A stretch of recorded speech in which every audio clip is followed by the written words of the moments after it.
D'abord, bonjour à tous, hein. Merci d'être ici aujourd'hui. J'espère que ce webinaire pourra être utile pour tout le monde. En fait, pourquoi est-ce qu'on a décidé de faire ces présentations? C'est parce qu'on s'est dit qu'il y avait beaucoup de choses dans les médias, beaucoup de choses contradictoires. Et on s'est dit que pour mieux appréhender et mieux combattre cette pandémie, des fois, c'est peut-être mieux de bien la connaître dès le départ, mieux connaître des aspects un peu scientifiques qui ne sont peut-être pas forcément abordés au téléjournal ou dans les médias. Parce qu'en fait, si on comprend mieux, ça peut générer moins d'anxiété, moins de stress et peut-être ça nous donne des meilleures armes pour, euh, pour mieux combattre et pour mieux respecter les règles qui nous sont imposées en ce moment. Donc, je vais partager mon écran. Donc, j'espère que vous voyez tous déjà cette première diapositive. En fait, cette première diapositive, elle vient un peu de ma formation, de ma carrière de scientifique. En fait, et je crois vraiment en science, je crois vraiment au processus scientifique. Et je pense que c'est un processus qui n'est jamais figé. Et en fait, c'est vrai qu'avec la science, des fois, on s'embouche dans des chemins qui sont sans issue. On a une hypothèse et puis au bout du compte, on se rend compte que, eh ben, elle n'était pas juste. Mais on apprend toujours. Donc, c'est toujours quelque chose, la science, c'est toujours qui s'auto-corrige en permanence, qui avance. Et globalement, c'est un processus qui avance et qui nous permet de mieux comprendre, de mieux appréhender le monde qui se trouve autour de nous. Alors, tout ça pour vous dire que depuis le mois de janvier, depuis le mois de février, on entend beaucoup de choses contradictoires. On entend des successions d'annonces. D'abord que le virus se transmet par des surfaces, qu'il faut bien nettoyer, que le masque est inutile, qu'après, non, en fait, les masques sont utiles, il faut faire beaucoup de choses. Et en fait, au bout du compte, on est maintenant au mois de novembre et on se demande, mais est-ce que les scientifiques savent vraiment de quoi ils parlent? Et en fait, ce nouveau virus, on apprend des nouvelles choses tous les jours. Vraiment, hein, la science va à grande vitesse. Tous les jours, il y a des nouvelles choses. Et c'est parfois très troublant de voir que en fait, les scientifiques eux-mêmes ne sont pas d'accord, qui font volte-face, qui réexaminent des données. En fait, c'est un peu la raison de cette première diapositive, parce qu'en fait, on espérait toujours tous de voir ce grand scientifique en blouse blanche qui arriverait comme un Superman et qui nous donnerait vraiment les clés pour combattre ce virus et le faire partir à tout jamais. En fait, on s'y approche, hein, la science avance beaucoup et il y a d'autres maladies qui sont passées par les mêmes étapes, hein. Je pense notamment à la polio qui finalement dans les années 55, on a réussi à avoir un vaccin et c'est une maladie qui a pratiquement été éradiquée. Et si on continue avec les vaccinations, c'est une maladie qui nous dérange plus tellement. Donc en fait, je vais vous parler un peu plus de ce virus. Et ce qu'il faut savoir, c'est que les virus, c'est vraiment des êtres humains très, très compliqués. En fait, chaque virus en soi est une devinette qui est emballée dans un mystère qui est lui-même à l'intérieur d'une énigme. Donc, c'est vraiment beaucoup de choses. Il faut chaque fois tout redécouvrir, tout comprendre. Et en fait, ce nouveau coronavirus, c'est tout ça et c'est encore plus. Donc, pour reprendre des choses que vous savez peut-être déjà, les coronavirus, en fait, c'est ce qu'on appelle des virus zoonotiques, c'est-à-dire que c'est des virus qui peuvent passer de l'animal à l'homme. Et donc, en fait, ce qui se passe, il y a beaucoup de coronavirus différents. Et on voit la première apparition des coronavirus dans les années 60 chez l'homme. Et ce qu'il faut savoir, c'est qu'en fait, ces coronavirus chez l'animal ne sont pas pathologiques. Donc, les animaux sont des porteurs sains en fait, de ce virus. Et c'est vraiment la proximité de l'homme et des animaux sauvages qui fait qu'il peut y avoir ce passage à l'homme. Donc, c'est des virus qui peuvent évoluer, qui peuvent changer. Et ces coronavirus, ils sont très, très étudiés. Il y a beaucoup de sous-familles différentes des coronavirus.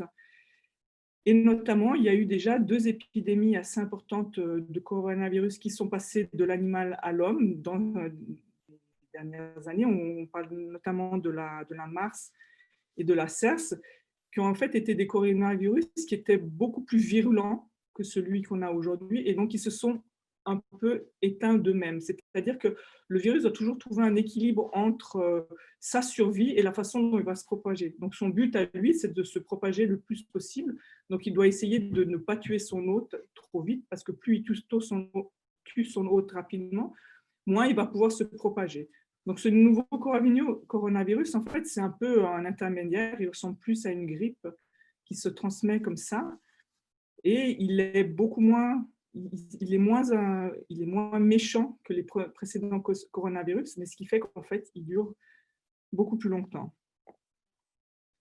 Voilà, donc là, vous avez le dessin que vous voyez ici, c'est vraiment la structure typique des coronavirus. On les appelle coronavirus justement parce qu'ils ont ces formes de points qui font penser un peu à une couronne. Et en fait, ces points sont très importants parce que c'est ce qui permet au virus de contaminer les cellules humaines. Alors, ce qu'il faut savoir, c'est que le virus, en dehors d'un corps animal ou d'un corps humain, ne peut pas se multiplier.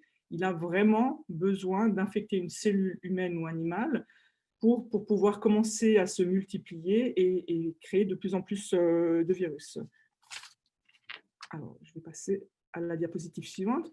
Donc là, je voulais vous faire juste une brève vision du cycle de vie du coronavirus. Donc en fait, on sait déjà énormément de choses sur ce coronavirus. Donc je vous disais qu'il a ces pointes qui lui permettent de rentrer dans les cellules humaines. Et en fait, c'est ce qui est mis ici sur cette diapositive numéro 1. Et on voit qu'en fait, ces pointes permettent au virus de s'attacher sur la cellule. Là, c'est typiquement des cellules au niveau des poumons. Et qu'avec un processus, en fait, il va rentrer à l'intérieur de la cellule et va former une espèce de petit vésicule comme ça qui permet au virus de rentrer dans la cellule. Une fois dans la cellule, ce vésicule-là va être désagrégé par différents mécanismes et on va se retrouver avec cette molécule qu'on appelle de l'ARN qui se trouve à l'intérieur du virus. Alors cette molécule-là, toute seule, en fait, elle n'est absolument pas virulente, elle ne peut rien faire. Ce qui se passe, c'est qu'une fois à l'intérieur de la cellule, le virus va un peu, il va utiliser tout ce qui est dans la cellule pour pouvoir se répliquer. Donc, il va former beaucoup de copies de lui-même. Il va former toutes les protéines qui sont nécessaires pour reformer des nouvelles particules virales à l'intérieur de la cellule. C'est ce que vous voyez ici au numéro 5. Il va reformer des petits vésicules qui vont se déplacer jusqu'au bord de la cellule et on va relâcher en fait une grande quantité de virus. Donc, chaque cellule infectée par un virus va pouvoir donner de nombreux virus. Donc, ça, c'est vraiment un cycle global du virus. Donc, les chercheurs sont en train d'étudier chaque étape beaucoup plus en détail pour voir où sont les points où on peut essayer d'interférer avec cette multiplication du virus qui, à partir d'un virus, peut donner des milliers de virus et ainsi augmenter de façon exponentielle.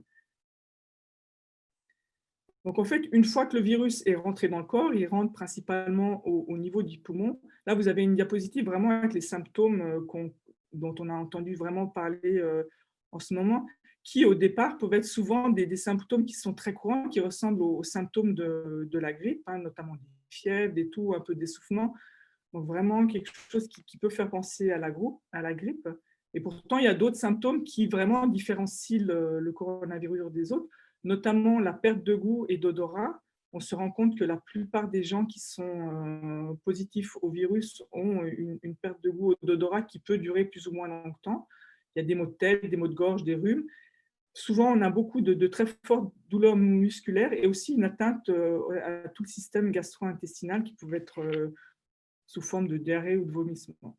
Après, bien sûr, ce qu'on a entendu parler beaucoup ces derniers mois, c'est toutes les complications possibles qu'il peut avoir. C'est-à-dire que si le virus prend vraiment le dessus, qu'on a une réponse immunitaire du corps qui est trop forte, on peut rentrer vraiment en détresse respiratoire, en choc septique, avoir des défaillances multiviscérales, avoir des infections secondaires.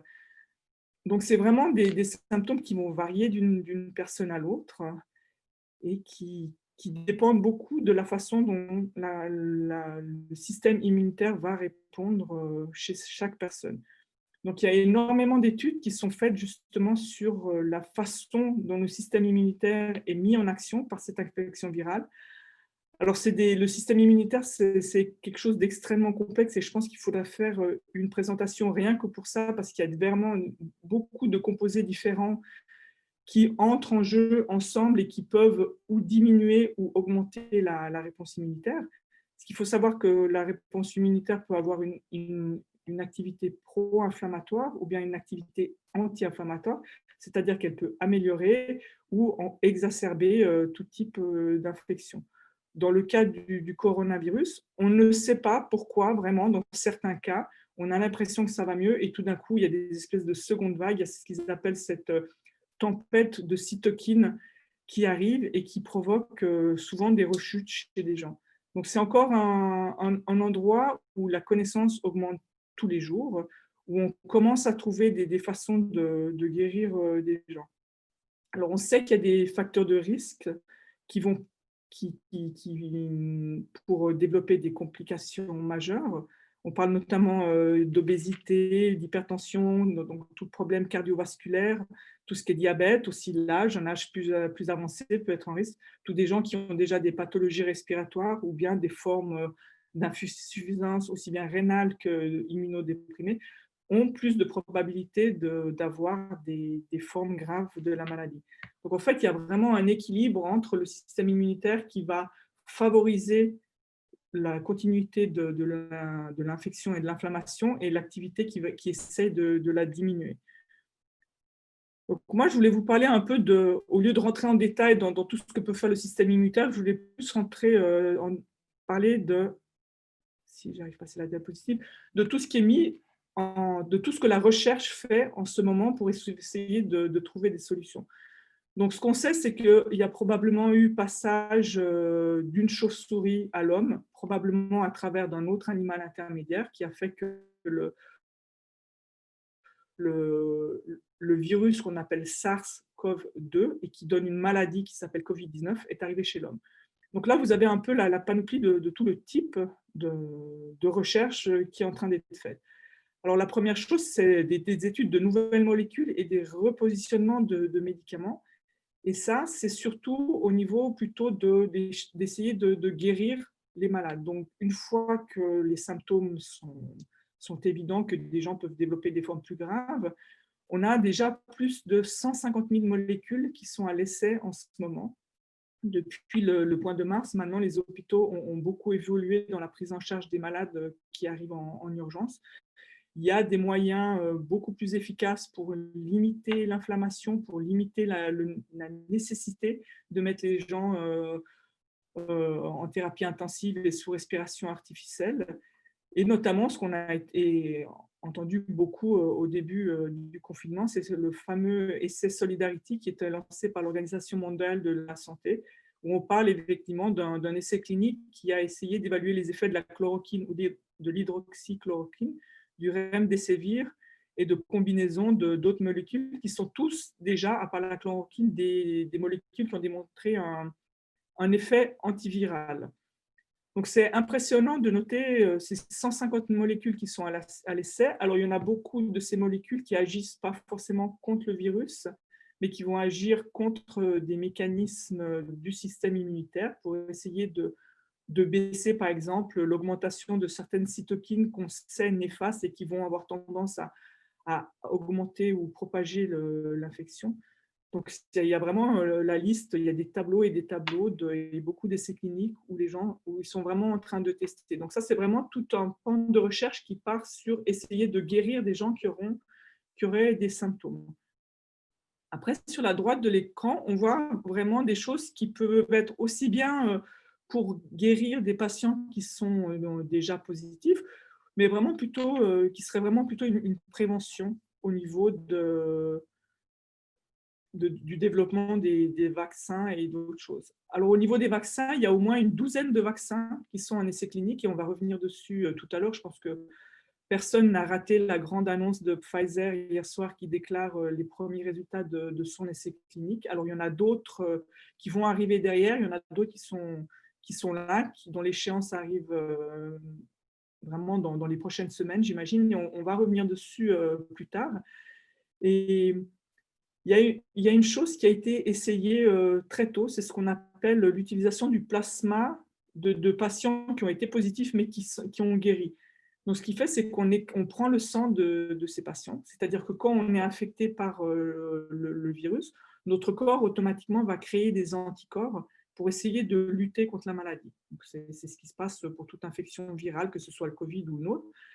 une partie de notre système immunitaire va créer ce qu'on appelle des anticorps qui vont se lier, à s'attacher au virus et qui vont essayer de combattre la maladie.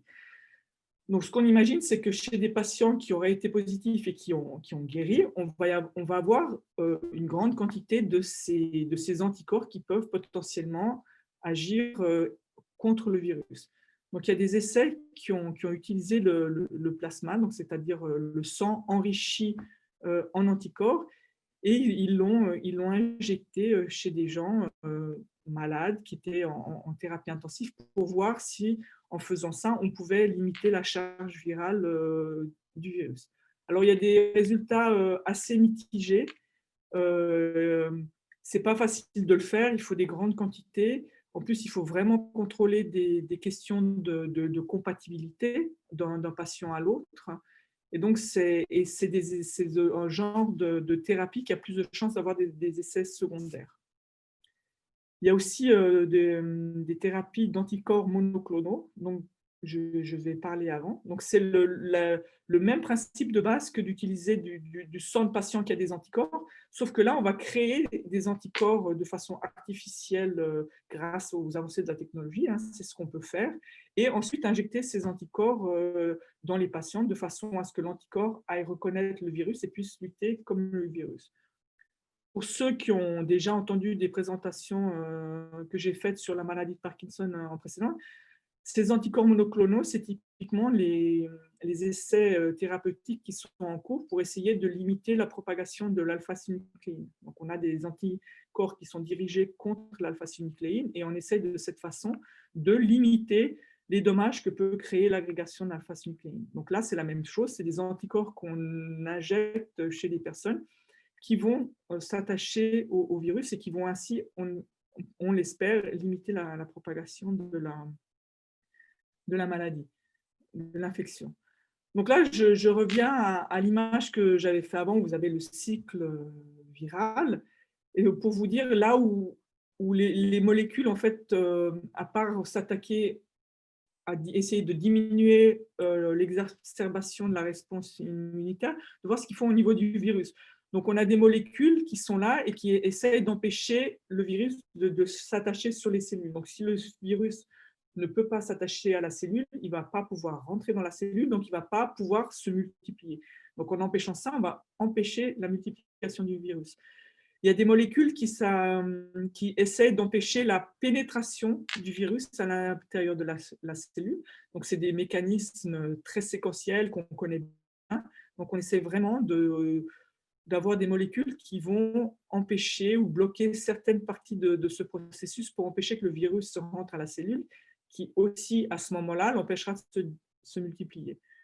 Et il y a aussi énormément, c'est là où tous les antiviraux fonctionnent souvent, des essais qui essaient d'empêcher le virus de multiplier son génome à l'intérieur de la cellule. C'est-à-dire que c'est des molécules qui font que même si le virus entre dans la cellule, eh ben, il ne va pas pouvoir utiliser les mécanismes de la cellule pour se multiplier et créer d'autres virus.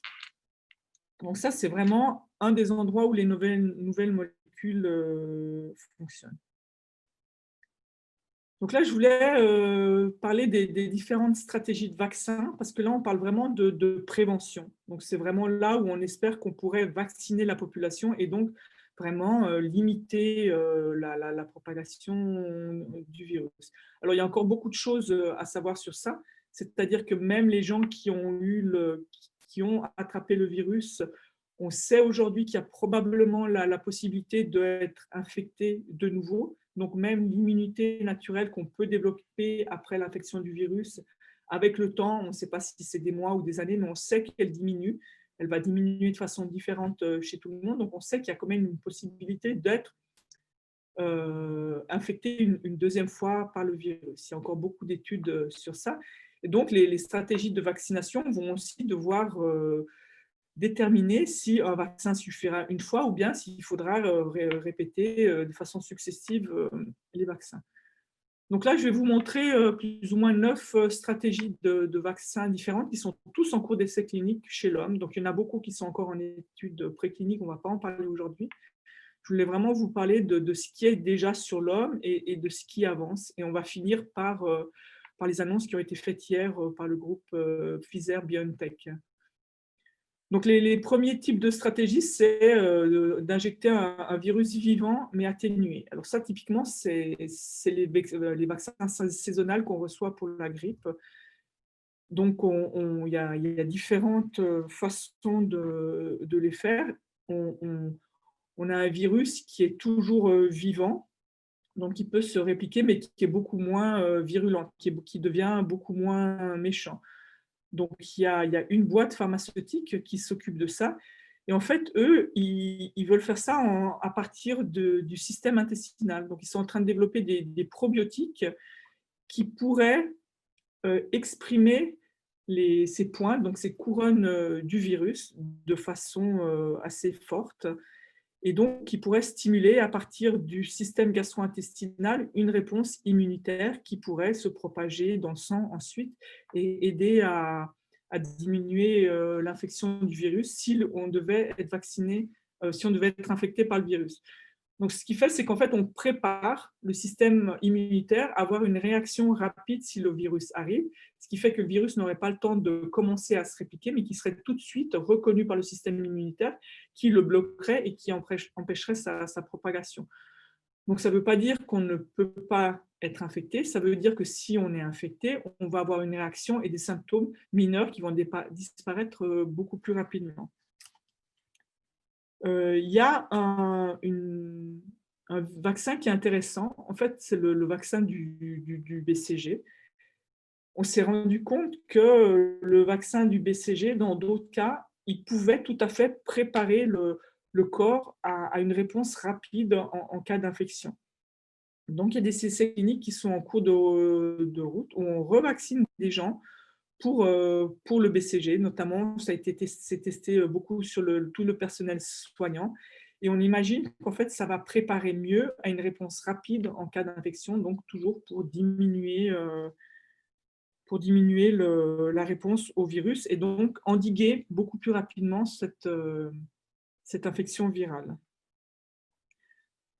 Il y a sur cette diapositive, il y a une troisième stratégie de vaccination qu'on appelle en fait des protéines recombinantes. Donc, c'est une boîte pharmaceutique en fait, qui a développé des nanoparticules de lipides. Donc, les lipides, c'est de la graisse, en fait, si on veut le dire simplement.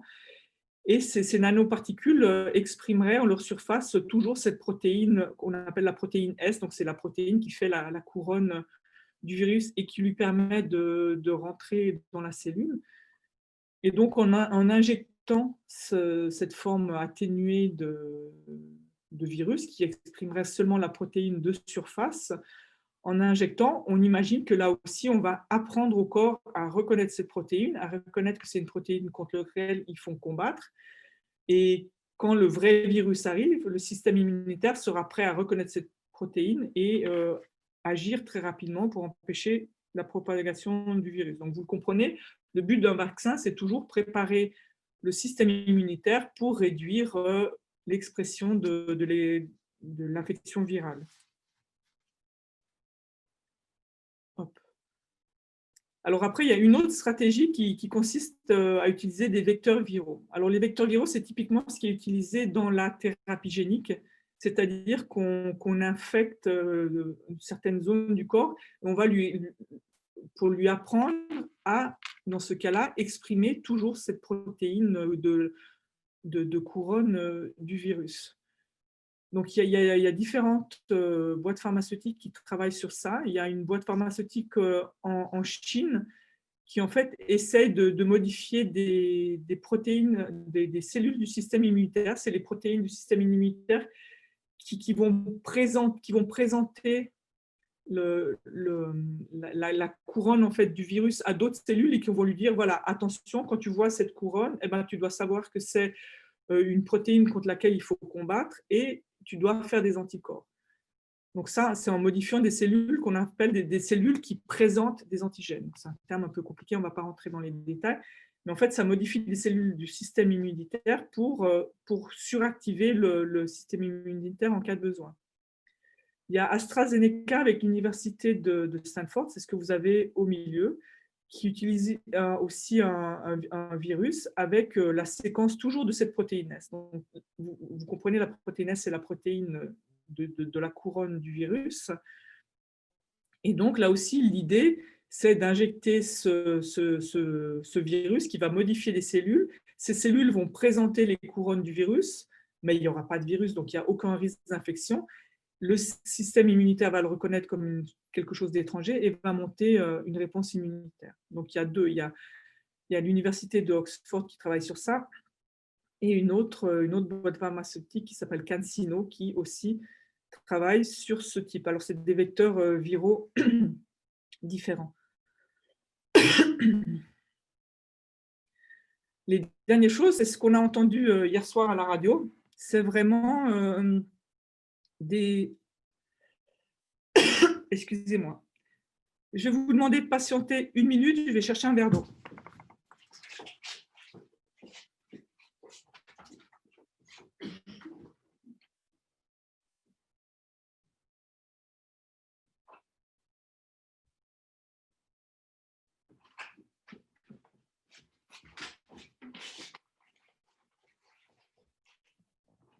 Excusez-moi, j'ai oublié de prendre de l'eau. Donc voilà, donc la première chose, c'est avec de l'ADN. Donc c'est un peu la même chose qu'avec le virus avant. On va injecter de l'ADN et on va dire au corps d'exprimer cette protéine et monter une réponse immunitaire. Excusez-moi.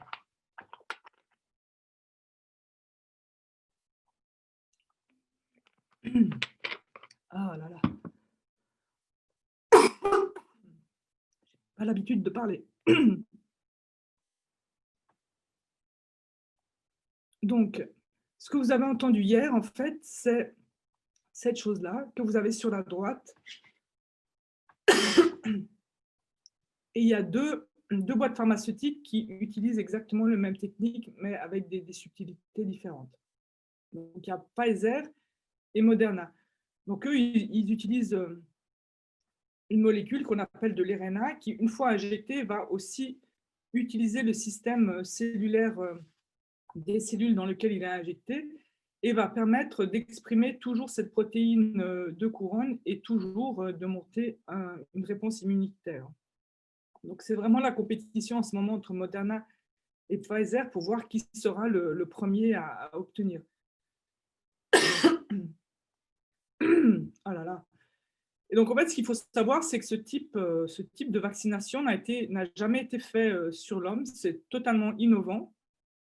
Et c'est très intéressant parce qu'en fait, si on a une réponse positive, si ces vaccins marchent, fonctionnent, c'est des choses qui peuvent être faites à grande échelle très, très rapidement. Donc, c'est une technologie très avancée, mais d'un autre côté aussi très, très simple à produire en grande quantité. Donc, si les résultats positifs devraient arriver de ces deux essais, il pourrait rapidement y avoir des vaccins sur le marché.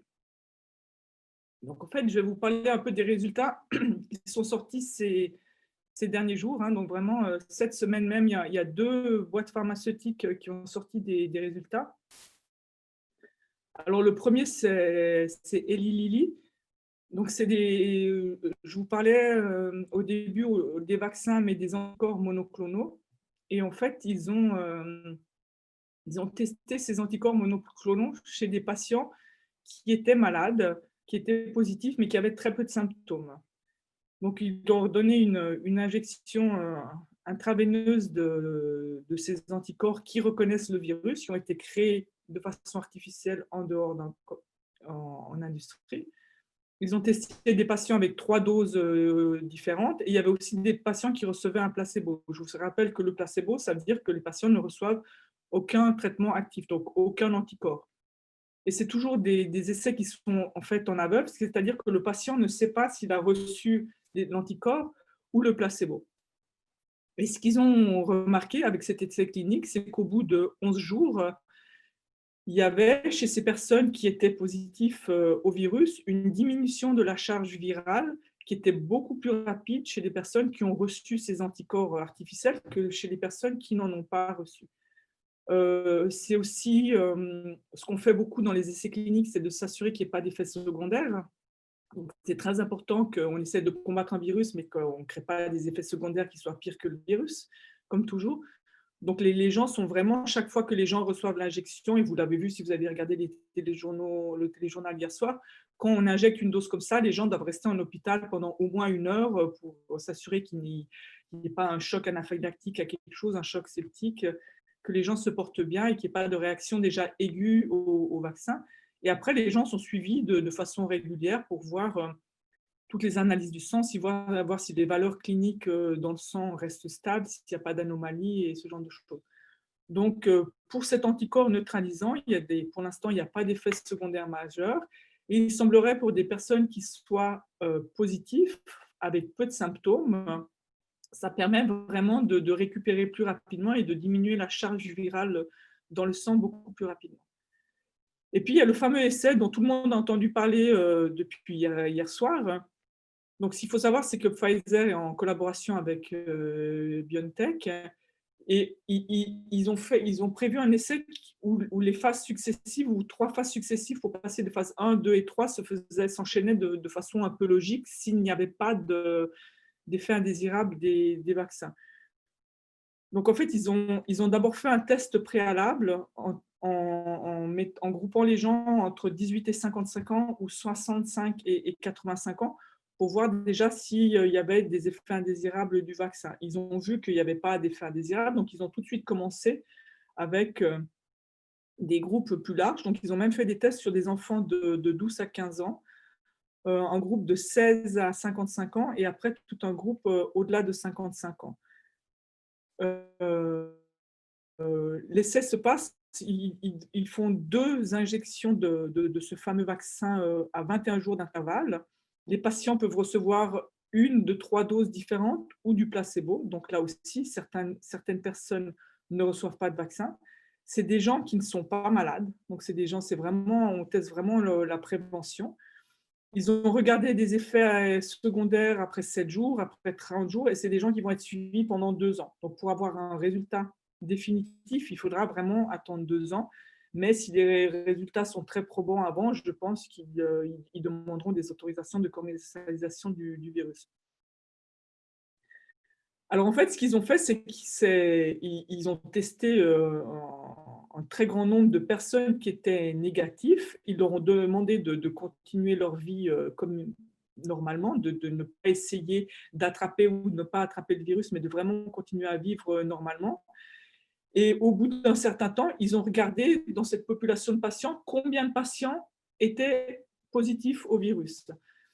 Alors, ce qu'il faut savoir, c'est que déjà, dans la population totale, on a énormément, quand on entend les chiffres tous les jours, c'est clair qu'il y a un énorme pourcentage de gens qui sont positifs, mais ça reste quand même un pourcentage très faible de la population.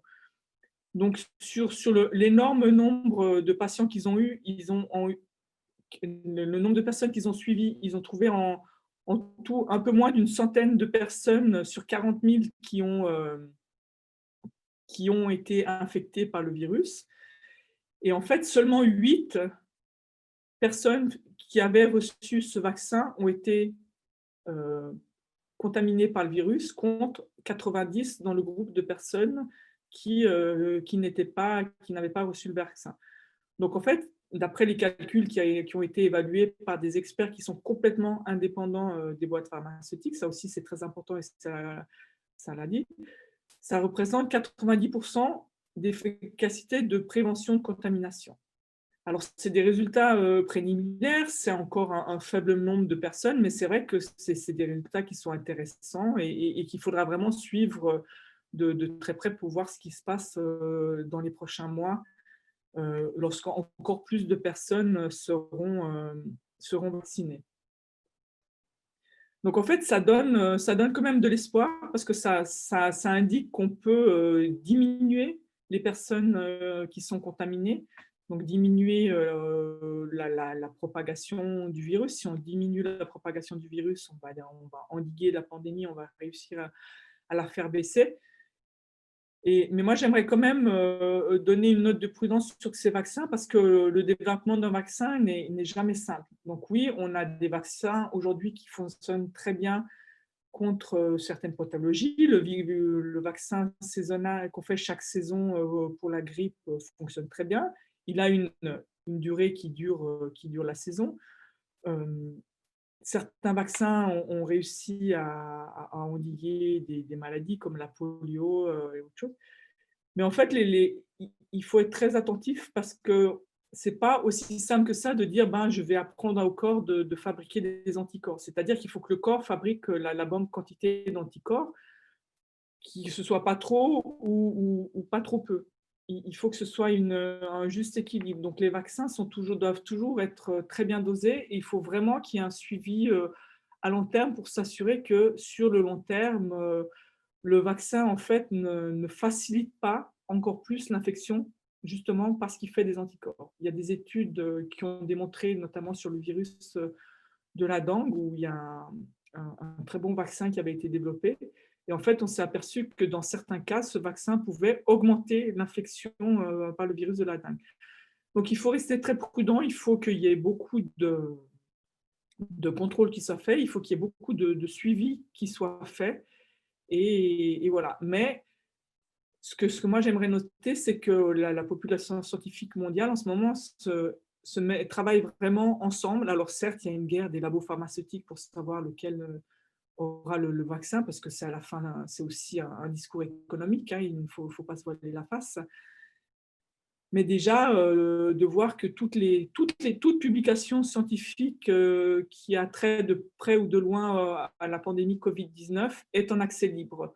Donc souvent, ces publications sont faites dans des journaux qui sont limités, où il faut payer pour avoir accès aux publications. Et en fait, depuis le début de la pandémie, c'est quand même un gros effort des maisons d'édition. Toute publication qui parle du virus est en accès libre pour permettre l'accès à la connaissance à tout. Donc, je pense que c'est quelque chose d'important. Il y a beaucoup de travail qui se fait. Tous les jours, on connaît plus, on comprend mieux le virus et on se rapproche toujours un peu plus d'un vaccin. Donc, voilà. Donc, je ne sais pas, Amandine, s'il y a des questions. Il y en a un petit peu.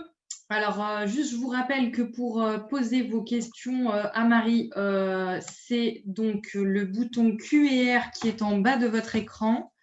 Alors, on a quelques questions. Ceux qui voudraient en poser, n'hésitez pas à les noter pendant qu'on prend ces premières questions. Alors, par rapport au tout début de ta présentation, tu parlais des symptômes. Il y a Hélène qui demande, est-ce que la grande fatigue, c'est aussi un symptôme du Covid-19? Alors oui, la grande fatigue, c'est aussi un symptôme, hein. C'est clair parce qu'en fait, ce qu'il faut se rendre compte, c'est que quand on a une infection virale, en fait, le corps va devoir utiliser beaucoup d'énergie pour lutter contre cette infection. Donc, il va avoir besoin de beaucoup d'énergie. Et comme pour toute infection virale, ça s'accompagne souvent d'une grande fatigue avec. Donc, c'est aussi, ça peut être un symptôme. On peut avoir que ce symptôme-là aussi, hein. Donc, c'est assez intéressant de voir que chaque personne, en fait, a une façon très personnelle d'exprimer la maladie. Et ceux qui ont zéro symptôme, ceux qui sont fatigués, ceux qui ont seulement une perte d'odorat, ceux qui ont des grandes douleurs. Et donc, je pense qu'il y a des nouveaux symptômes. On découvre en fait de nouveaux symptômes. Il y en a qui sont inconnus justement parce que les gens ne se posent même pas la question de savoir si ça peut avoir un lien ou pas avec le virus parce que ça pourrait être quelque chose de totalement indépendant et on n'y pense pas forcément. Donc oui. Ok, on avait une question de Patricia. Donc ça, c'était par rapport quand tu présentais les différentes possibilités de traitement, le plasma, tu as parlé du plasma qui pouvait être utilisé. Patricia a demandé, est-ce que c'est comme le sérum contre la rage qui avait été développé à l'époque? Alors, je pense que c'est similaire, ouais. C'est vrai que la rage est aussi un virus zoonotique et c'est vrai que c'est des choses qu'on essaye beaucoup de faire, hein. Ce plasma, c'est quelque chose de...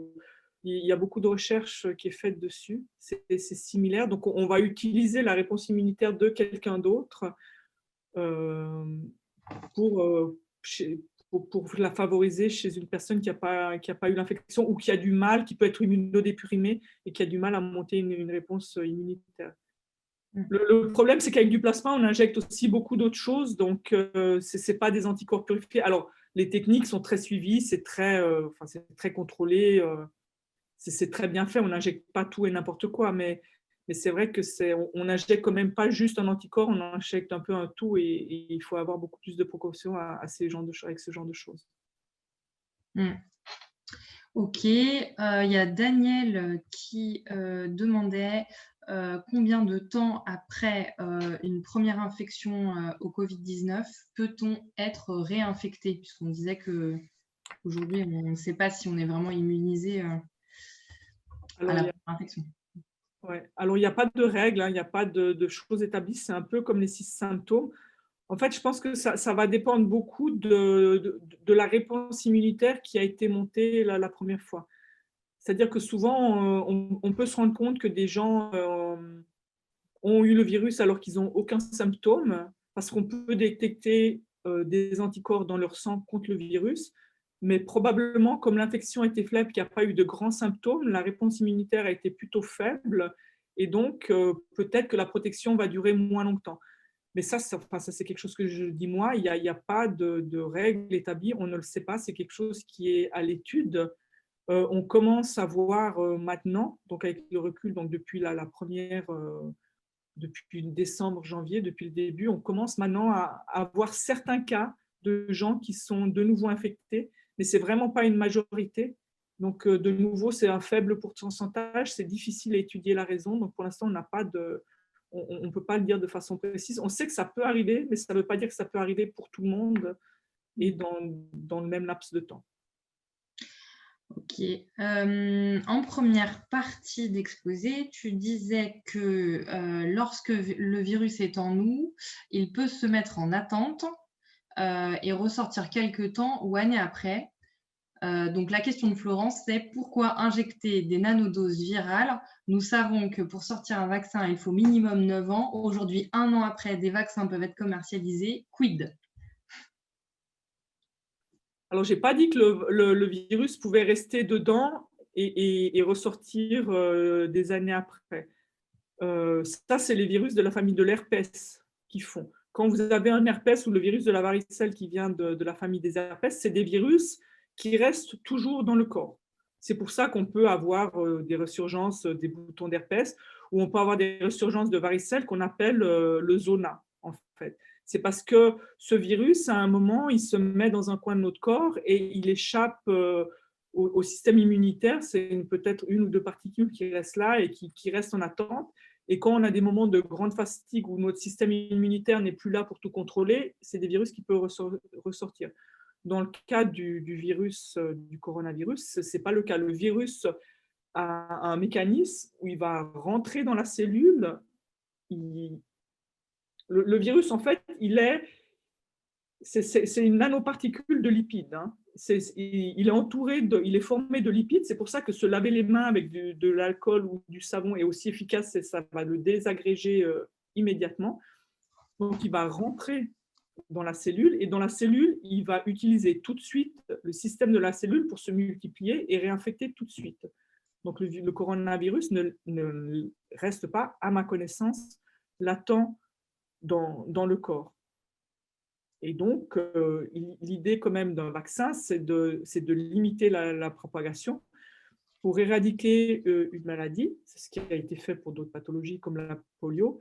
C'est vraiment d'essayer de vacciner le plus de monde possible en même temps pour arrêter et bloquer la circulation du virus. Parce qu'à un moment, si le virus il n'a plus l'élément nécessaire, c'est-à-dire l'homme, pour continuer à se multiplier, eh ben, il va s'éteindre, il va disparaître et tout. Donc, l'idée d'un vaccin, c'est vraiment de protéger, de commencer à diminuer sa circulation et de faire peut-être un vaccin par année pour essayer de vraiment limiter les dégâts qui est en train de faire le virus en ce moment. Est-ce que j'ai répondu à la question? Ben, écoute, je pense, j'espère, mais s'il y a des questions subsidiaires, il faudra les poser, on les prendra à la fin. Toujours sur les vaccins, Valérie qui demande comment ces vaccins prennent-ils en compte le fait que le virus puisse muter plusieurs fois? Alors, c'est vrai, le virus peut muter. On a entendu parler d'une mutation, je ne sais pas si vous en avez parlé au Danemark, où apparemment le virus est passé de l'homme aux visons, aux élevages de visons, et dans le vison, il a muté. Et au Danemark, je ne sais pas si vous avez vu ça, ils ont abattu des élevages en tout 18 millions d'animaux qui auraient pu potentiellement retransmettre un virus muté. Alors, les coronavirus ont une particularité, c'est que c'est des virus qui ne mutent pas très rapidement par rapport à d'autres virus, parce qu'en fait,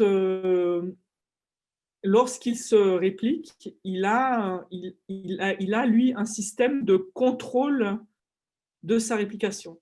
C'est-à-dire que la plupart des virus vont infecter le corps et vont se multiplier sans aucun contrôle. Donc, s'il y a des mutations, ce n'est pas grave. Les mutations, elles continuent. Et le virus qui sort, c'est un virus muté.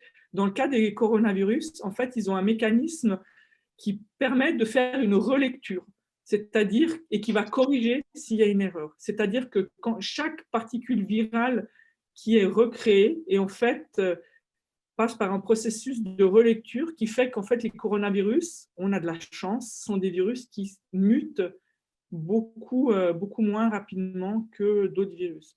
Je pense que s'ils mutaient facilement, il y aurait aussi beaucoup plus de passage de l'animal à l'homme. Et le fait qu'il y ait vraiment ce système de relecture diminue son pouvoir de mutation et nous sauve un peu, en fait. Et donc, c'est vrai, hein, s'il y a une mutation principale qui a lieu, les vaccins devront être faits. Après, les mutations d'un virus, d'habitude, ils ont lieu pour le rendre plus infectieux, pour qu'il puisse se multiplier plus rapidement et pour qu'il puisse infecter plus de personnes. L'avantage des vaccins qui semblent marcher en ce moment, c'est qu'on connaît parfaitement la séquence génomique du virus. Donc, si un nouveau virus va apparaître, on va pouvoir le séquencer très rapidement, savoir exactement à quel endroit il a muté. Il y a de fortes probabilités que ce soit au niveau justement de la couronne. Et si on a démontré que ce type de vaccins qui sont en voie de développement, notamment avec les ARN, fonctionne, ça pourra, à mon avis, on pourra générer de nouveau très rapidement de nouveaux vaccins. On pourra tester de nouveau très rapidement de nouveaux vaccins. Ok, sur les symptômes, à nouveau, quelqu'un s'interroge par rapport au fait que dans la maladie de Parkinson, la perte de l'odorat et du goût, c'est un symptôme, enfin, ça peut être un symptôme. Est-ce que ça peut gêner le diagnostic de la COVID-19 chez les malades de Parkinson, le fait d'avoir ce symptôme? Oui, alors c'est vrai qu'on note aussi que les patients qui ont la maladie de Parkinson, une grande partie ont aussi une perte d'odorat. C'est clair que c'est un malade de Parkinson qui a déjà des problèmes d'odorat et qui serait infecté par le virus, dont l'unique symptôme serait la perte d'odorat, pourrait passer inaperçu. Après, ça serait quelqu'un qui est asymptomatique et donc qui n'a pas besoin particulièrement d'un traitement ou de soins particuliers. Donc, mais c'est vrai que si c'est un premier symptôme, ça pourrait passer inaperçu chez quelqu'un qui a déjà à la base une réduction de l'odorat. Ce qu'il faut voir, ça, avec le virus en général, d'après ce que disent les gens, c'est très brutal. C'est vraiment un jour, on a du goût, on a de l'odorat, et le jour d'après, il n'y a plus rien. Donc, c'est des apparitions très brutales, et je pense, je peux me tromper, mais j'ai l'impression que dans la maladie de Parkinson, c'est quelque chose de plus progressif qui arrive. Mais c'est vrai que si on a déjà une perte d'odorat, on ne va pas se rendre compte si elle est due au virus qui arrive, c'est sûr. Alors, j'ai pas mal de questions sur enfin Covid et Parkinson, mais je sais que tu vas en parler ensuite, donc je te les poserai éventuellement s'il n'y a pas eu de réponse. Il y avait quand même une question que je te pose encore et puis après on continue. Quelqu'un qui a pris en cours de route, qui aimerait savoir à partir du moment où on est infecté par la Covid-19, pendant combien de temps la charge virale peut infecter d'autres personnes? Alors, ce que l'on sait maintenant, c'est on est contagieux 48 heures avant l'apparition de premiers symptômes et pendant 7 à 10 jours après. C'est ce que dit la recherche après. De nouveau, c'est une moyenne. C'est ce qui est vrai pour la plupart des gens. Donc, il y a des gens qui peuvent être peut-être infectieux plus longtemps. Au début, on demandait aux gens de rester en quarantaine pendant 2 semaines. Maintenant, c'est réduit à 10 jours, voire 7 jours. Ce qui se passe, c'est qu'on peut être positif au virus pendant plusieurs semaines, c'est-à-dire qu'on peut avoir un test positif au virus après 2 ou 3 semaines. On fait cette fameuse PCR, là, on vous met les couvillons dans le nez. Mais ça ne veut pas dire qu'on peut avoir une charge virale qui est trop faible pour être infection. Donc, ce qu'on dit, c'est globalement, pour la moyenne des gens, c'est 2 jours avant l'apparition des symptômes et entre 7 à 10 jours après l'apparition des premiers symptômes. Ok, bah, je te laisse reprendre et puis on prendra d'autres questions ensuite. Ok. Alors, je voulais juste parler là des tests disponibles rapidement, hein, parce que ça change un peu. Donc, il y a les tests virologiques PCR, donc c'est vraiment se bâtonner dans le nez. Pour ceux qui l'ont fait, c'est très désagréable, ça vous fait pleurer, ça ne dure pas très longtemps. L'avantage de ce test, c'est que c'est très sensible, ça va vraiment détecter des faibles quantités de virus. Si on est positif, il n'y a aucun doute. Si on est négatif, on peut avoir trop peu de virus, ça peut être un faux négatif, mais c'est quand même plus rare. Mais ce n'est pas un test à 100%. Donc, on peut avoir des faux négatifs. On n'a pas de faux positifs. Il y a un test antigénique qui est beaucoup moins sensible, mais qui est très rapide. C'est ce qui est en train de se développer maintenant, qui pourrait être, d'après ce que j'ai compris, disponible en pharmacie. Donc, en fait, c'est un test qui permet de savoir si le virus est dans le sang. Et pour l'instant, c'est conseillé uniquement pour des personnes qui présentent des symptômes, parce que c'est un test qui est moins sensible. Donc, il faut avoir une certaine dose de virus dans le sang pour pouvoir le faire. Et surtout, il faut le faire dans les 4 premiers jours après l'apparition des symptômes.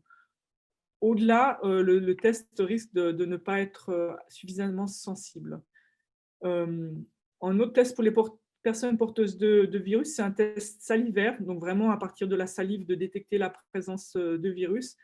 C'est un test qui est très peu sensible, qui serait valable uniquement pour les personnes présentant des symptômes, et c'est un test en fait qui pourrait être acheté en pharmacie et fait à la maison, mais ils ne sont pas encore forcément disponibles.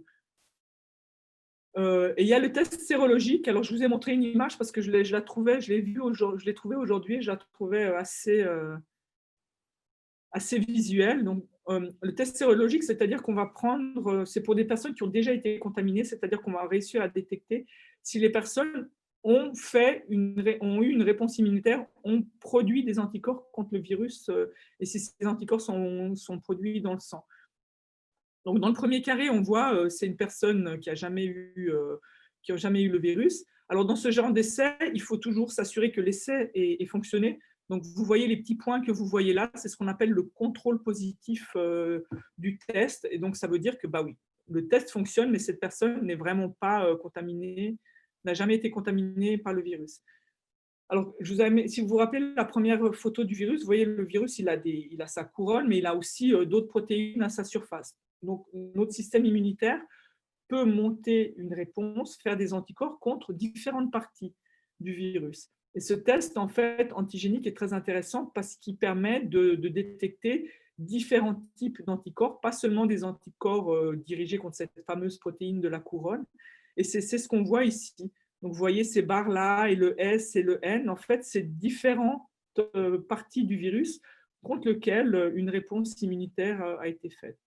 Donc c'est des tests qui permettront de voir si on suit des personnes contaminées pendant longtemps, ça permettra de voir pendant combien de temps on a des anticorps dans le sang. Et donc, c'est des études qui sont aussi en train d'être faites maintenant pour voir combien de temps cette immunité pourrait, ou la présence d'anticorps pourrait durer dans le sang. Donc, je trouvais que c'était intéressant, c'était assez visuel, donc je voulais partager cette image avec vous. Donc là, on va maintenant parler Covid et maladie de Parkinson. Donc, c'est vrai que depuis le début, on se pose beaucoup de questions. Et une des questions, en fait, c'est est-ce que lorsqu'on a la maladie de Parkinson, on a un risque accru d'être contaminé ou de faire une forme sévère de la maladie? Alors, au début, au mois de mars, quand on se posait la question, il n'y avait vraiment aucune étude qui était faite. Maintenant, il y en a toujours pas beaucoup, mais il y en a plus. C'est des études qui, de façon intéressante, ont été faites principalement en Italie. Donc, vous savez que l'Italie a été, pendant la première vague, très fortement touchée. Et en fait, ils ont fait énormément d'études. Et là, je vous décris certaines études, mais globalement, d'après ce qui ressort de toutes les études, ce qu'on peut dire aujourd'hui, c'est que ce n'est pas parce qu'on a la maladie de Parkinson qu'on a plus de chances d'attraper, donc d'être contaminé, ou même de faire des formes sévères. Les cas où on a constaté des formes sévères majeures chez des patients qui seraient atteints de la maladie de Parkinson, c'est pour des patients qui seraient à un stade vraiment déjà plus avancé, c'est des patients qui sont plus âgés, c'est des patients qui étaient déjà en maison de retraite et donc qui étaient déjà même plus vraiment autonomes. Dans des patients qui étaient dans 10 patients vraiment à ce stade plus avancé de la maladie, en Italie, ils ont trouvé qu'il y avait plus de chances que des patients, des personnes comparables, il y aurait une mortalité accrue. Mais bon, c'est une étude qui a été faite sur 10 patients, qui a été répétée nulle part ailleurs. Donc, comme je vous le dis, il n'y a vraiment pas beaucoup d'études sur le sujet. Mais il y a une étude qui a quand même été faite sur pratiquement 1500 patients qui montrent qu'il n'y a vraiment pas, ils ont comparé des personnes ayant la maladie de Parkinson et des personnes qui n'ont pas la maladie de Parkinson. Et il n'y avait vraiment pas de différence en termes de pourcentage de personnes infectées par le virus, en pourcentage de personnes hospitalisées ou en pourcentage de mortalité. Donc vraiment, toutes les études semblent indiquer que la maladie de Parkinson en soi n'est vraiment pas un risque supérieur d'attraper le virus ou de développer des formes graves. Dans les cas où des malades de Parkinson avaient développé des formes graves, en fait, les chercheurs se sont rendus compte que souvent, il y avait des comorbidités qui sont existantes, qui sont les comorbidités qui augmentent le risque même dans la population qui n'est pas atteinte de maladie de Parkinson. Donc, c'est vraiment, on parle d'obésité et d'hypertension, même si l'hypertension n'est pas forcément un facteur qu'on retrouve beaucoup chez les patients, du diabète, des problèmes cardiovasculaires. Donc, c'est vraiment la présence de ces facteurs qui peut augmenter le risque chez une personne malade de Parkinson, mais comme elle l'augmente dans la population qui n'est pas malade. Et ça serait vraiment des patients à un stade plus avancé ou qui auraient déjà des troubles cognitifs ou des formes de démence plus avancées, qui sont vraiment les patients plus à risque de développer des formes graves. Mais au niveau de la probabilité d'être contaminé, il n'y a aujourd'hui, avec les études qui ont été faites, aucune différence pour les malades de Parkinson par rapport aux gens qui n'ont pas la maladie de Parkinson. Alors, là, c'est une diapositive qui parle du virus, donc le SARS-CoV-2 qui est le nom du virus, COVID-2 qui est le nom de la maladie, de la pandémie, et les aggravations des symptômes chez des patients atteints de la maladie de Parkinson qui seraient contaminés par le virus. Alors là aussi, il n'y a pas beaucoup d'études, en fait, parce qu'on se rend compte que le pourcentage des malades qui sont vraiment contaminés par le virus est très faible. Donc, c'est difficile de faire des grandes études avec des grandes populations parce qu'on se rend compte qu'en fait, les numéros ne sont pas si grands de ça par rapport à la population totale. Ce qu'on a pu constater, c'est que chez des patients atteints de la maladie de Parkinson, une fois qu'ils sont contaminés, il peut y avoir une aggravation des symptômes moteurs et non moteurs de la maladie. Donc, ça peut induire une augmentation des symptômes. Mais clairement, en fait, le plus grand problème de cette pandémie, un des grands problèmes, est lié à toutes ces histoires de confinement, d'interruption de soins. Donc, en fait, le plus grand impact de la pandémie Covid-19 est en fait chez les personnes non contaminées, parce il peut y avoir une augmentation des symptômes, et ça, c'est aussi l'étude et le sondage que nous avons fait auprès des personnes, qui est beaucoup lié à une augmentation du stress et de l'anxiété, et donc des augmentations de symptômes qu'on voit chez des personnes qui ne sont pas contaminées, qui peuvent être la rigidité, la douleur, les troubles du sommeil, une grande fatigue aussi. Mais c'est tout des choses qui sont liées au contexte, qui peut être anxiogène, ce fait qu'on ait tous les jours le numéro précis de malade, de mort.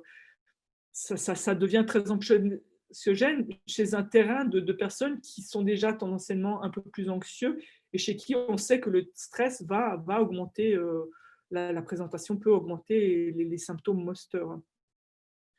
Donc on sait que tout l'impact aussi est grandement dû aux réductions de l'activité physique. C'est pour ça que nous, on essaie quand même de prôner le fait qu'il faut essayer le plus possible de maintenir une activité physique, que ce soit à la maison ou quand on peut sortir dans un endroit où on ne va pas croiser 200 personnes, où on sait qu'on va pouvoir avoir des gestes barrières importants qui sont nécessaires. Mais l'activité physique chez les personnes malades de Parkinson reste fondamentale. Ça doit faire partie intégrante de la prise en charge. Et donc, vraiment, l'impact de cette pandémie, et la première fois, a été lié à tout cet arrêt brutal de réduction de l'activité physique qu'on a pu voir, et qu'on essaye, dans cette deuxième vague, de limiter le mieux possible. Et aussi, un grand impact de la réduction des liens sociaux, hein, qui rejoint, enfin, tout tourne un peu de liens sociaux, activités, stress, anxiété, qui sont tous des facteurs d'aggravation qui peuvent. On sait que la réduction d'activité physique peut augmenter la rigidité, peut augmenter les douleurs, peut réduire le sommeil. Donc c'est vraiment sur ça qu'il faut essayer de beaucoup travailler, d'essayer d'utiliser le mieux possible tout ce qui peut être téléconsultation, visio, exercice en ligne, si on ne peut pas sortir. Il y a des gens qui ont la chance de pouvoir habiter en bord de mer ou en bord de parc, et qui peuvent sortir pendant 1 heure, 2 heures, et vraiment prendre l'air autour de chez eux. Et des gens qui, en pleine ville, c'est plus difficile. Donc, c'est vraiment essayer d'utiliser tout ce qui peut être mis en place pour maintenir au plus, et réduire vraiment l'impact impact indirect ou direct, que peut avoir cette pandémie chez les gens. Alors, il y a un autre terme que je voulais aborder, parce que ça fait beaucoup le buzz dans les journaux ces derniers temps. Il y a différents articles de journaux. En réalité, il y en a trois sur toutes les centaines de milliers d'articles qui sortent en ce moment. C'est: est-ce que la pandémie peut causer la maladie de Parkinson? Alors, il y a eu 3 publications, donc 3 descriptions de cas. Donc, c'est 3 personnes en tout qui ont été décrites dans des publications scientifiques, pour lesquelles c'est des gens qui ont été hospitalisés, pour lesquels on sait qu'elles ont été infectées par le Covid, par le virus de la Covid-19, et qui, après cette infection, ont commencé à avoir des symptômes typiques de la maladie de Parkinson. Et dans le cas de 2 personnes, c'est des symptômes qui répondaient aux traitements typiques qu'on donne à des malades de Parkinson, donc vraiment des traitements antidopaminergiques, des traitements dopaminergiques, excusez-moi. Et, et donc, la grande question que se posent les chercheurs, c'est: est-ce que la maladie, est-ce que la pandémie peut causer déjà de façon aiguë une maladie de Parkinson, et qu'est-ce qui va se passer dans le long terme? Est-ce que d'ici 10-20 ans, on va avoir tout d'un coup une flambée de maladie de Parkinson? Alors, c'est quelque chose qu'aujourd'hui, on ne sait pas. Les preuves restent très faibles, hein. C'est une description de 3 cas parmi les millions de cas de personnes infectées qu'on a au travers du monde. On sait quelles sont les possibilités que ce soit vrai, c'est-à-dire qu'on sait que le virus, une fois qu'on est infecté par le virus, on sait que le virus peut causer des problèmes vasculaires, hein. Donc, clairement, ça peut aussi causer des problèmes vasculaires au niveau du cerveau. Et je vous rappelle qu'une des causes possibles de la maladie de Parkinson sont ce qu'on appelle un Parkinson vasculaire qui peut être lié à des chocs ou à des mini-attaques cérébrales qui créeraient des lésions vasculaires dans certaines régions du cerveau qui peuvent induire des symptômes de la maladie de Parkinson. Donc, c'est possible, hein, c'est tout à fait possible. On sait que la COVID-19, au niveau périphérique, va créer une grande réponse inflammatoire. On sait que cette réponse inflammatoire de la périphérie peut être propagée au cerveau. Donc, on sait qu'au niveau du cerveau, si on a une grande inflammation autour de la zone où il y a tous les neurones dopaminergiques, qui est la substance noire, on sait que c'est une zone extrêmement fragile, c'est une zone qui a besoin, qui dès qu'elle est en déséquilibre, va mettre les cellules dopaminergiques en souffrance. Donc c'est vrai qu'on sait que s'il y a une inflammation qui a lieu au niveau du cerveau, au niveau de la substance noire, ça peut mettre en souffrance les cellules dopaminergiques et commencer à induire la perte de cellules dopaminergiques. L'inflammation est une des causes possibles de la maladie de Parkinson en général, avec ou sans infections virales. Une autre chose, c'est qu'on sait que les virus, souvent, ont un certain tropisme pour le cerveau. Ça veut dire que du sang, ils peuvent passer la barrière hémato-encéphalique et aller au cerveau. Alors, il y a des études qui ont été faites sur des autopsies de personnes qui sont décédées de la COVID-19 qui ont démontré qu'on pouvait trouver effectivement des présences de virus dans le cerveau. Mais on ne sait pas. Il y a des évidences d'atteinte cérébrale dans certains cas, mais on n'a pas d'indication claire. Et surtout, ce que je veux dire, c'est que de toute façon, les infections virales en général font partie des causes de la maladie de Parkinson. Je vous rappelle que la maladie de Parkinson peut avoir des causes, de nombreuses causes. Ça peut être différents facteurs qui se trouvent au même moment et des infections virales au niveau de l'intestin ou qui passeraient par le nez font partie des causes possibles de la maladie de Parkinson. Alors, qu'est-ce qui se passe si on compare l'infection COVID-19 avec ce qu'on sait de la maladie de Parkinson? C'est qu'effectivement, il peut y avoir des infiltrations de cellules du système immunitaire dans le cerveau dans la maladie de Parkinson. La COVID-19 peut le causer aussi. On peut avoir une activation des cellules immunitaires du cerveau qu'on appelle des microglia. On sait que dans la maladie de Parkinson, on a une inflammation, on a une neuroinflammation dans la maladie de Parkinson. Donc, probablement, le virus pourrait aussi causer une inflammation. Il y a des évidences qu'en fait, le virus pourrait éventuellement augmenter la quantité d'alpha-synucléine, éventuellement favoriser son agrégation. On sait que l'agrégation d'alpha-synucléine est un des facteurs qu'on retrouve de façon systématique dans la maladie de Parkinson. Donc oui, il n'est pas exclu que d'ici 10-15 ans, suite à cette pandémie de COVID-19, il y ait une augmentation de la maladie de Parkinson dans le monde.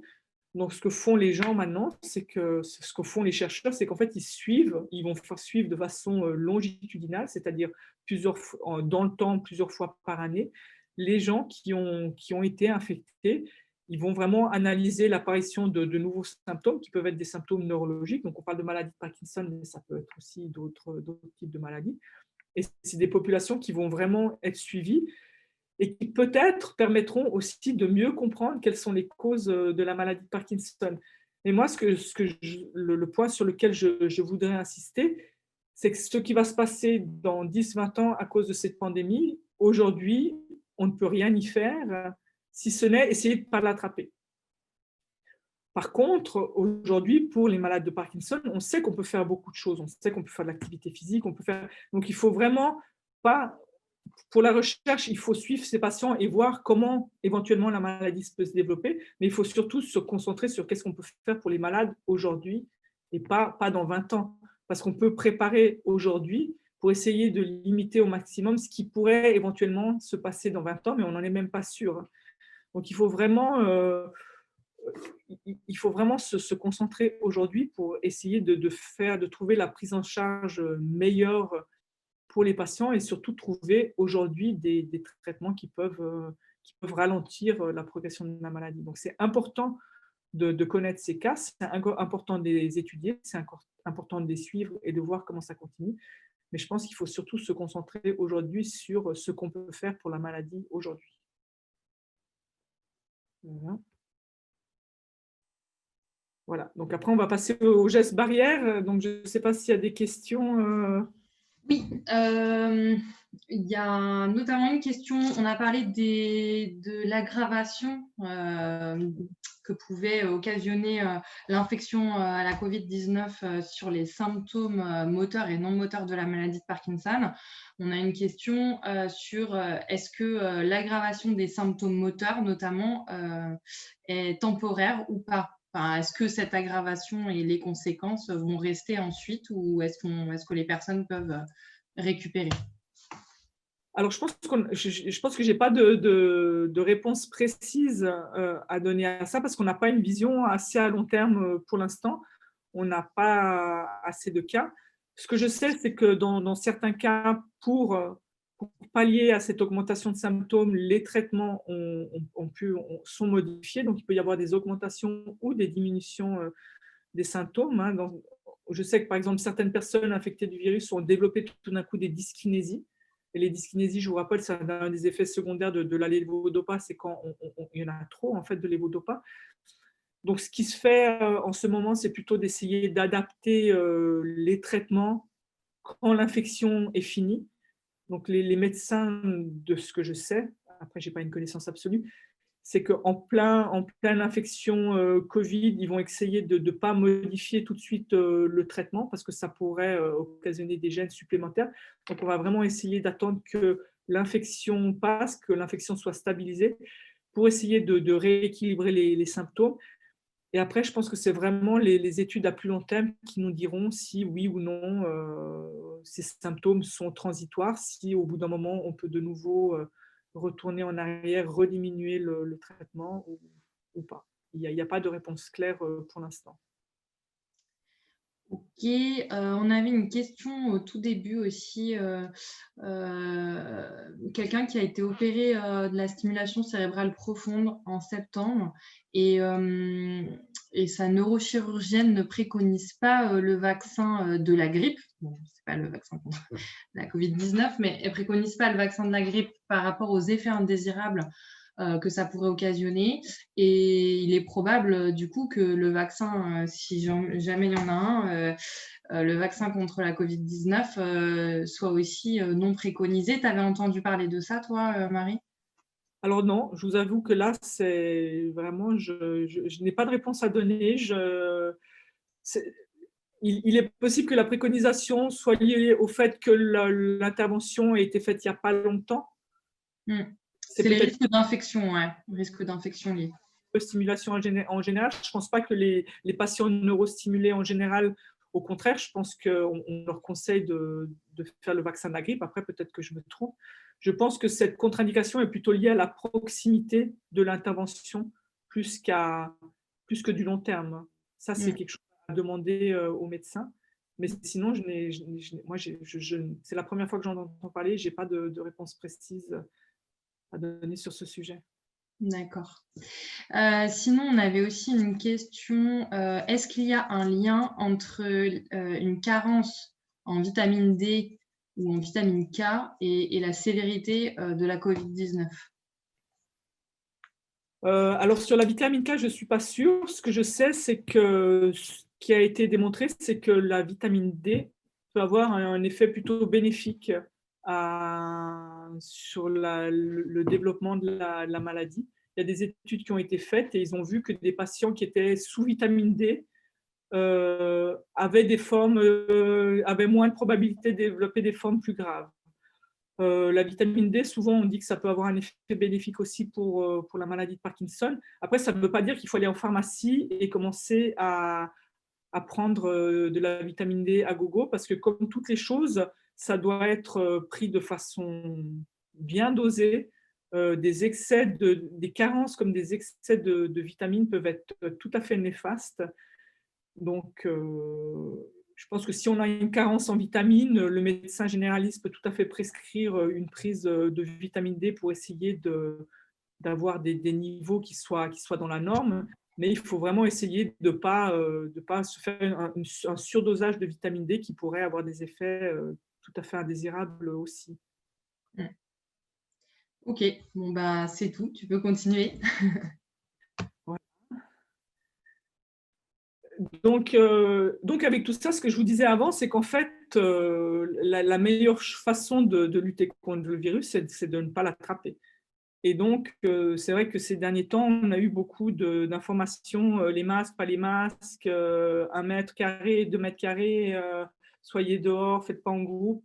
Donc, il y a une étude qui est parue dans un journal espagnol que j'ai trouvé très intéressante, que j'ai trouvé très visuelle surtout, et qui montre par image le risque de contagion dans des espaces clos et comment ils peuvent être réduits vraiment en appliquant des mesures contre les aérosols et en ouvrant les fenêtres, en portant des masques.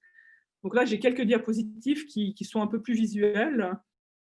Et donc, la première chose, c'est vraiment quand on parle, quand on respire normalement, on produit des aérosols. Ces particules rouges très fines que vous voyez, c'est des particules qui sont plus petites que 100 micromètres, donc c'est des particules vraiment très petites qui sont très légères et qui en fait peuvent rester en suspension dans l'air pendant plusieurs heures.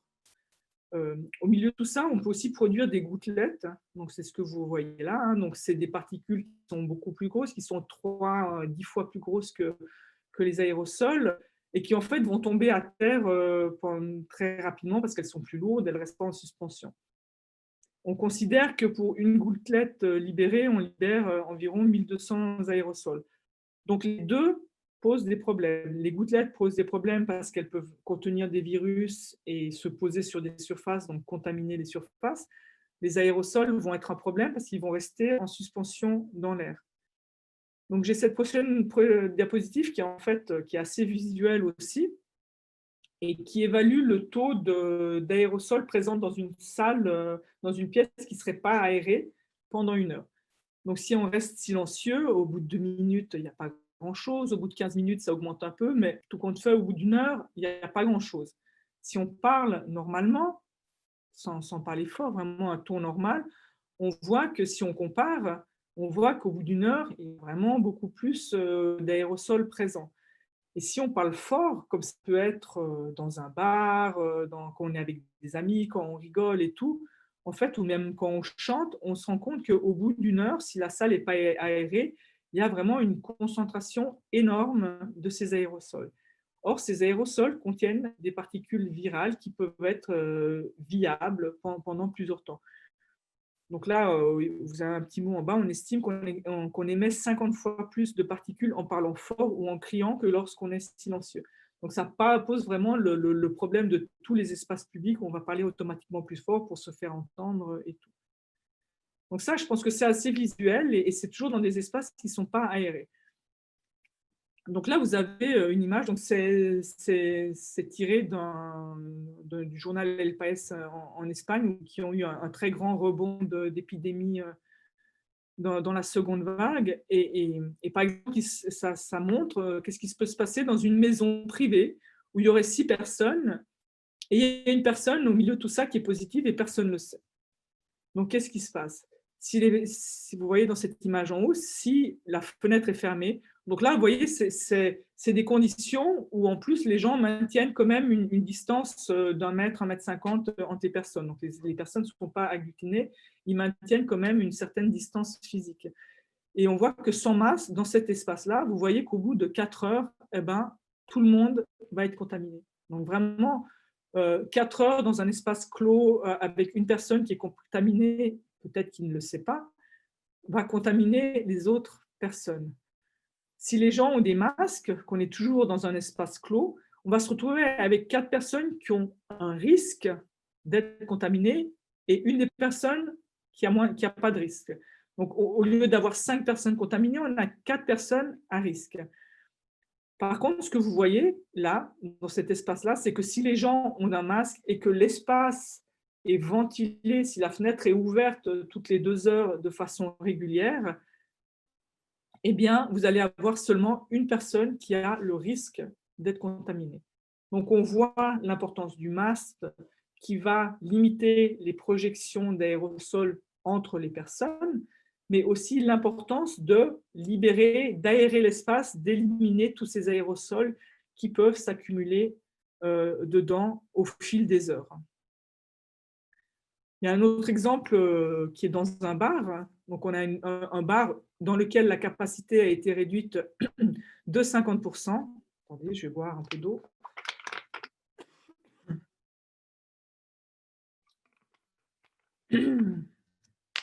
Avec 15 clients. Et là aussi, c'est la même chose, hein. Si les clients ne portent pas de masque, au bout d'un moment, on se rend compte que pratiquement la totalité des gens à l'intérieur de l'espace vont être contaminés. Avec espace et sans ventilation, certaines personnes vont être contaminées et d'autres pas. Il n'y a pas vraiment de règle, ça va être comme ça. Par contre, si le local est ventilé, si on change l'air, s'il y a vraiment une circulation de l'air, si on empêche les aérosols de rester, eh ben, on va vraiment avoir une personne qui risque d'être contaminée. Donc moi, avec ça, ce que je voudrais dire, c'est que ces gestes barrières sont fondamentaux. Quand on est dans un espace clos, même si on met un masque, il est très important de régulièrement aller ouvrir la fenêtre, faire changer l'air et, et faire sortir tout ce qui peut flotter dans l'air. Et je pense qu'en fait, c'est quelque chose qui est valable pour la COVID-19, mais c'est valable en général. Je pense que c'est des habitudes que nous, on doit prendre. Alors moi, j'ai une mère allemande et au nord, ils n'ont jamais peur d'avoir froid. Donc moi, j'ai grandi avec ma mère qui me réveillait le matin et qui ouvrait grandes toutes les fenêtres de la maison. Donc c'était l'horreur, on se congelait. Mais c'était vraiment son premier réflexe, c'était de ventiler. On avait passé la nuit à transpirer, à respirer. Et la première chose qu'il fallait faire le matin, c'est ouvrir les fenêtres. Et moi, j'ai beaucoup râlé quand j'étais jeune, parce que surtout quand j'étais adolescente, parce que j'allais faire mon petit déjeuner et il faisait très froid et j'étais toujours très fâchée avec ma mère. Et j'ai fait la même chose avec mes enfants. Donc moi, c'est des habitudes que j'ai gardées. Le matin, je me lève, j'ouvre les fenêtres, je les ouvre pendant la journée, je les ouvre le soir. J'arrive à François Parkinson le matin, j'ouvre les fenêtres partout parce que même s'il y avait personne toute la nuit, on fait circuler et tout. Donc je pense que c'est des habitudes qu'on doit prendre. Ça va limiter la propagation du Covid, mais ça limite la propagation en général. On se rend compte que même si l'air extérieur est pollué, l'air ambiant à l'intérieur des maisons concentre et que si on ne ventile pas, on va concentrer tout ce qui est néfaste à l'intérieur. Donc, il faut vraiment ventiler. Donc, vraiment, le mot-clé en ce moment, d'autant plus, c'est vraiment porter un masque le plus possible, même si vous pensez que c'est des gens avec qui vous êtes qui ne sont pas contaminés. C'est vraiment là où les contaminations se font le plus. Et vraiment aérer les espaces le plus possible. Parce qu'en fait, la meilleure façon d'endiguer cette pandémie, c'est vraiment de ne pas l'attraper. Donc, je pense qu'on doit vraiment tout faire pour rester actif, en sécurité. Et voilà. Donc, c'est ce que j'avais à dire pour aujourd'hui. J'espère que j'ai pu amener quelques précisions, augmenter un peu votre connaissance d'une façon ou d'une autre. Je suis prête à répondre à d'autres questions s'il y en a. Oui, alors on a eu d'autres questions. La contamination peut-elle se faire par les yeux non protégés? Alors oui, les méthodes de contamination donc, sont principalement, aujourd'hui, ce qu'on sait, c'est que c'est principalement au travers des aérosols, tout, mais aussi, donc on peut avoir des aérosols qui arrivent dans les yeux, c'est une voie de contamination, et aussi en se touchant les yeux, le nez ou la bouche, avec en ayant touché des surfaces contaminées. Donc c'est pour ça que c'est aussi important de se laver les mains régulièrement et surtout d'éviter de porter les mains au visage. C'est quelque chose dont on ne se rend pas compte, mais si on se filmait toute la journée, on se rend compte qu'on passe une grande partie de la journée en train de se frotter le nez, de se frotter les yeux, de toucher la bouche. Et c'est vraiment une des voies de contamination principales aussi. Et en fait, on a une grande chance, c'est que ce virus, dans sa méchanceté, il est très facile à tuer dès qu'il est à l'extérieur. C'est-à-dire qu'il est entouré d'une structure de lipides, de gras, qui est très sensible à tout ce qui est alcool et savon. Donc en fait, si on se lave bien les mains régulièrement, ou on met ces solutions de gel hydroalcoolique, on va vraiment éliminer le virus sur nos mains et donc éviter de se contaminer par contact. Donc éviter de se contaminer en touchant une surface contaminée et portant les mains au visage après. Alors, par rapport à la contamination, toujours, quand on va en grande surface, c'est rare que ce soit aéré. Donc, du coup, il y a plus de risques, a priori, en grande surface. Alors, les grandes surfaces, ils n'ont pas des fenêtres qui aèrent, mais ils ont des systèmes de ventilation qui recyclent l'air de façon régulière. C'est comme dans les avions. Donc, en fait, il n'y a pas de courant d'air à proprement dit, comme nous, on peut faire à la maison en ouvrant les fenêtres et tout, mais ils ont quand même une recirculation de l'air et une filtration de l'air. Alors, des fois, avant, il y a des systèmes qui étaient juste des filtrations et l'air était réinjecté. Et maintenant, les systèmes ont évolué aussi en fonction du contexte actuel. Et l'air est vraiment éjecté à l'intérieur. Donc, dans les grandes surfaces, il n'y a pas de ventilation apparente, mais il y a une ventilation qu'on ne voit pas, qui ne crée pas un courant d'air, qui fait que l'air est renouvelé régulièrement quand même. Ok, il y avait une question aussi, mais je t'avoue que je ne la comprends pas trop, donc peut-être que tu vas savoir. Que devient l'air pollué extrait des graines, dans les graines? C'est dans les graines de quoi? Je ne sais pas. C'est peut-être, je ne sais pas, c'est peut-être... Qui a été corrigé automatiquement sur le téléphone, non? Non. Ah, pardon, dans les gaines, c'est moi qui ai mal lu. Que devient l'air pollué extrait dans les gaines? Dans les gaines d'aération, j'imagine. Il est de plus en plus, on essaie de l'extraire, de le rejeter à l'extérieur. Il y a des bâtiments qui ont des systèmes où l'air est filtré et réinjecté dedans, donc c'est vraiment un circuit fermé. Et de plus en plus, ils essayent d'avoir vraiment des circuits ouverts où l'air est éjecté. Ok. Il y a aussi une question. Est-ce que les sprays assainissants aux huiles essentielles ou non d'ailleurs ont un intérêt comme protection? Alors, je pense que je ne suis pas la meilleure personne pour répondre parce que c'est quelque chose qui ne me convainc pas dès le départ. Ça peut faire tomber au sol. Il y a ces sprays assainissants qui promettent d'englober les odeurs et les choses comme ça. Je pense que la meilleure solution, si on a des fenêtres, c'est vraiment d'ouvrir. On peut mettre un pull, une veste pendant une demi-heure et ouvrir à fond les fenêtres. Je pense que c'est beaucoup mieux que tout ce qui est huile. Après, je pense, j'ai peut-être une réponse biaisée parce que c'est quelque chose que j'aime pas à la base. Et donc, ma réponse est un peu biaisée par rapport à... Ok, merci beaucoup à toi. Merci à tous d'avoir assisté à cette présentation.